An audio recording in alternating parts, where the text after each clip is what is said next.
Are you getting the "some footages are corrupted" error in CapCut on your iPhone? This usually happens due to damaged video files, unsupported formats, or app glitches.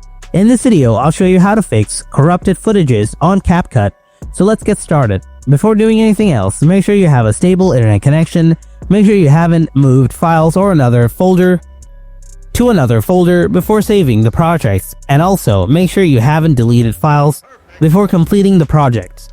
After that, try these advanced solutions. Solution 1. Check file format.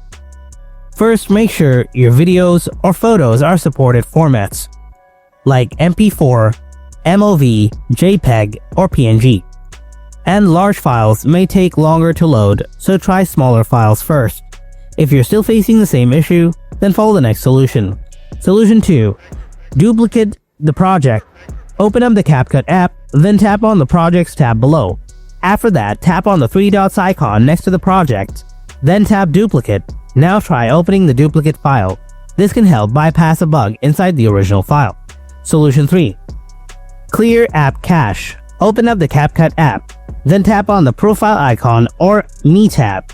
Now tap on the Settings icon in the top right corner. Next, tap Clear Cache below, then tap Confirm, and it's been cleared. Solution 4. Check App Update. Open up the App Store, tap on the search icon from below, type the app's name. Now find the app and tap on it. If you see any updates available, then update the app. And now check whether it works or not. Hope your issue is fixed by now. Don't forget to hit that like button. Thanks for watching, and I'll see you in the next video.